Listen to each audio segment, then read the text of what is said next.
நம்மளுக்காக இயேசு கிறிஸ்து அவர் சரீரத்தை தந்தாரு. நம்ம பாவங்களுக்காக நம்ம மக்களுக்காக அவர் சரீரத்தை நம்மளுக்காக கொடுத்தாரு. இதான் வந்து ஒரே பேரான குமாரனை நம்மளுக்காக கொடுத்தாரு.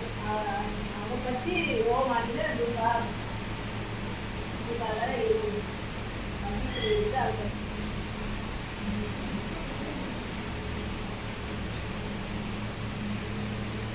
9ஆம் மணி நேரத்தில் இயேசு 7:7 வசனம் சொல்லுங்க படிக்கலாம். 46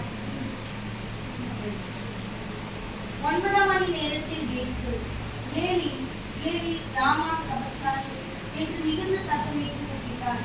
அதற்கு என் தேவனே ஏன் என்னை கைவிட்டீர் என்று அர்த்தமாம்.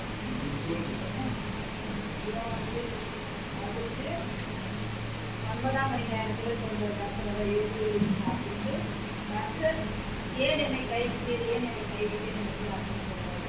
அது பிதாவானவர் வந்து ஒரே பேரான நம்மளுக்கு கொடுத்தாரு. அதுமாரி சொல்ல வந்து ஒரு தகப்பன் வந்து நம்ம பிள்ளைய மனதுக்கு போது நம்மளை விட்டுட மாட்டாரு, விட்டு பிடிப்பாங்க. ஒரே நம்ம ஒரே ஒரு பிள்ளைய வந்து விட்டு கொடுப்பாங்க, விட்டு பிடிச்சிப்பாங்க. இப்போ ஒரு இடத்துல நீச்சல் கற்றுக்கணும் அப்படின்னு ஒரு பிள்ளைய விடுவாரு. நம்ம பிள்ளை நல்லா நீச்சல் கற்றுக்கிட்டோம் அப்படின்னு விட்டு பார்ப்பாரு.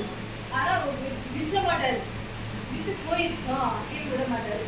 அந்த பிள்ளை தட்டிதான் ஒரு நீச்சல் கற்றுக்கணும் ஒரு பயம் தான் நம்ம அப்பா கிட்ட இருக்கிறாரு அப்படின்னு சொல்லிட்டு இடத்துல போய் நீச்சல் கற்றுக்கிட்டு போவோம். ஆனால் உள்ள மூழ்கி போன நேரத்துக்கு ஆனால் தகவல் விட மாட்டாரு, கை கொடுவாரு. அது மாதிரி தான் அவர் பிதாவானவர் என்ன பண்றாரு, அவர் ஒரே பேரான குமாரனை நம்மளுக்காக கொடுக்குறாரு. அவர் சரீரத்தில் நம்ம பாவம் நம்ம அக்கறை அவர் சரீரத்தில் இருக்கிறது ஆவியை மட்டும் பிதாவானவர் இடத்துல கொடுத்துருக்காரு. பிதாவே ஏன் என்னை கைவிட்டீன்னு சொல்றாரு இயேசு கிறிஸ்து. அதுக்கு சத்தமிட்டு சொல்றாரு இயேசு கிறிஸ்து, பிதாவே ஏன் என்னை கைவிட்டீர் ஏன் என்னை கைவிட்டீன்னு சத்தமா சொல்றாரு. எல்லாத்துக்கு அந்த சத்தமிட்டு சொல்றாருல நம்மளுக்காக நம்ம கேட்கணும், மக்கள் எல்லாம் தெரியணும் அப்படின்றதுக்காக தான் அவர் சொல்றாரு இயேசு கிறிஸ்து. லாசரை கூட எழுப்புறாரு. 4 வீட்டு அவர் 4 வீட்டுக்கு லாஸ்ட் அந்த நேரத்தில் கூட பிதாவானவரை நோக்கி லாஸ்டரே எழுதுன்னு சொல்லி சத்தமிட்டு சொல்றாரு. அந்த நேரம் கூட அவர் பிதாவானவர் எழுதுறாரு. பிதாவானவர் அந்த நேரத்தில் இயேசு நமக்காக நம்ம பாவங்களுக்காக அக்கறவங்களுக்காக தான் அவருக்கு அவர் சரீரத்தை கொடுத்தாரு. கொடுத்து பிதாவானவரத்தில் அவர் ஒப்பு